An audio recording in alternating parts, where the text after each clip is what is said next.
दोस्तान, आज भी इस दिलचस्प कहानी में आपका इस्तकबाल है। तो दोस्तान, मेरा नाम ज़ैनब है और मैं कराची की रहने वाली हूँ। मेरे घर में मेरे अब्बा अम्मी और मेरे दादा दादी है। मैं अपने वालदेन की इकलौती औलाद हूँ। मुझे मेरे वालदेन ने बड़े प्यार से पाला है। आज मेरी उम्र 18 साल है, लेकिन मुझे देख कर कोई नहीं कह सकता कि मेरी उम्र इतनी कम होगी, क्योंकि मेरा जिस्म बिल्कुल एक 25 साल की लड़की की तरह हो चुका है। और उसकी वजह मैं खुद हूँ, जो 17 साल की उम्र से ही वो सब करने लगी। मेरे घर में 5 कमरे हैं। एक में मेरे अम्मी अब्बा और दूसरे में मेरे दादा दादी, जो अब 65 साल से ज्यादा उम्र के हैं और ज्यादातर अपने कमरे में ही लेटे रहते हैं। और तीसरे में मैं खुद रहती हूँ, और बाकी के 2 कमरे निकास काम मुख्तलिफ कामों के लिए इस्तेमाल करते हैं। मेरे अब्बा की उम्र 45 साल है। मेरी अम्मी वैसे तो बहुत खूबसूरत हैं, लेकिन बहुत ही पुराने ख्यालात की एक सादा सी औरत है, जो अपना ज्यादातर वक्त इबादत या अपने सास ससुर की खिदमत में और घर के कामकाज में गुजारती हैं। मेरे अब्बा एक बिजनेसमैन हैं और अपना खुद का बिजनेस चलाते हैं। हम बहुत अमीर तो नहीं हैं, लेकिन हमारे घर में किसी चीज की कोई कमी नहीं है। मेरे अब्बा भी बहुत खूबसूरत है, लेकिन मेरी अम्मी तो उन्हें वक्त ही नहीं दे पाती है। बस रात में जब उनके सोने का वक्त होता है, तभी उनके पास जाती है। ये बात उस वक्त की है जब मेरी उम्र 18 साल की थी।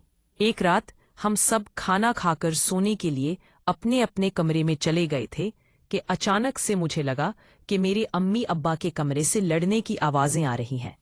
अम्मी अब्बा का कमरा मेरे कमरे से ही लगा हुआ था। मुझे जिंदगी में पहली बार लगा था कि अम्मी अब्बा की लड़ाई हो रही है, इसलिए मैं ये जानना चाहती थी कि वो क्यों लड़ रहे हैं। पहले तो मैंने सोचा कि मैं अम्मी से जाकर पूछूं, लेकिन फिर बाद में सोचा कि वो लोग मेरे सामने शर्मिंदा हो जाएंगे, इसलिए मैंने पूछना मुनासिब नहीं समझा।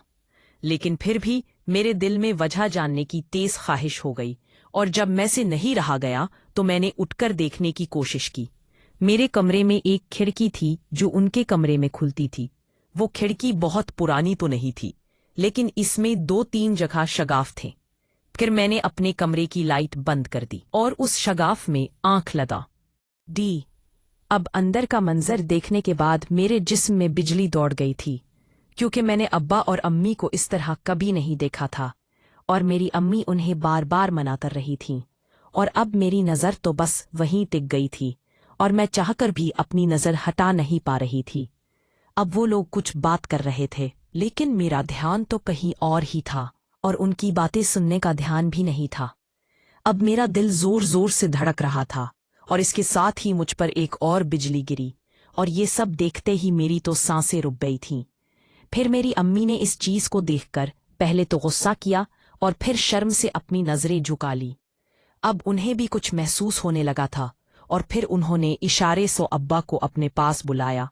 फिर मेरे अब्बा और अम्मी कुछ वक्त वैसे ही रहे जैसे एक मियाँ बीवी रहते हैं। फिर थोड़ी देर के बाद अम्मी ने अपने आप को ठीक किया और लाइट बंद करके सोने के लिए लेट गईं।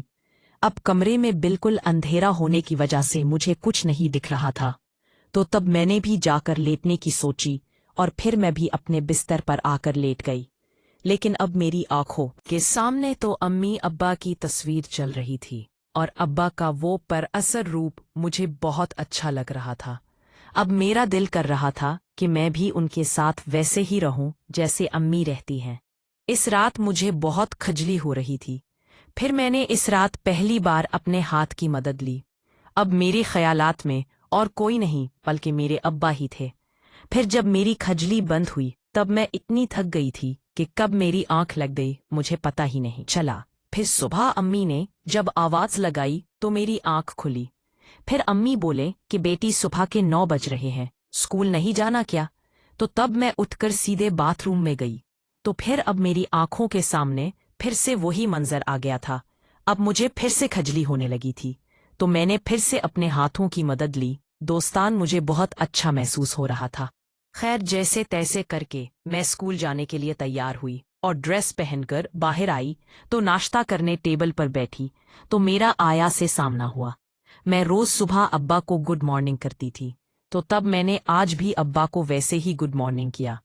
अब मैं उनके बिल्कुल सामने जाकर कुर्सी पर बैठकर नाश्ता करने लगी थी, और फिर नाश्ता करने के बाद मैं स्कूल की बस पकड़ने के लिए बाहर जाने लगी। लेकिन मेरा मन अब्बा को छोड़कर जाने का नहीं हो रहा था। तो तब मैं बाहर तो गई, लेकिन कुछ देर के बाद वापस आकर मैंने बहाना बनाया कि मेरी बस निकल चुकी है। अब ऐसी सूरत में अब्बा मुझे स्कूल छोड़ने जाया करते थे।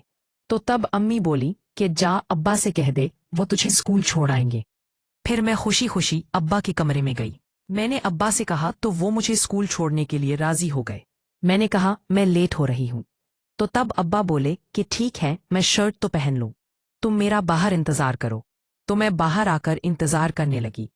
अब्बा मुझे ज्यादातर स्कूल कार में छोड़ते थे, लेकिन इस दिन मेरे कहने पर उन्होंने मुझे हमारी एक्टिवा स्कूटर पर स्कूल छोड़ने के लिए जाना मंजूर किया। दोस्तान, यहाँ तक तो मेरा प्लान कामयाब रहा था, लेकिन आगे के प्लान में थोड़ा खतरा था और मुझे यकीन नहीं था कि वो कामयाब हो जाएगा। फिर मैं उनके पीछे बैठ गई और फिर हम स्कूल की तरफ चल दिए।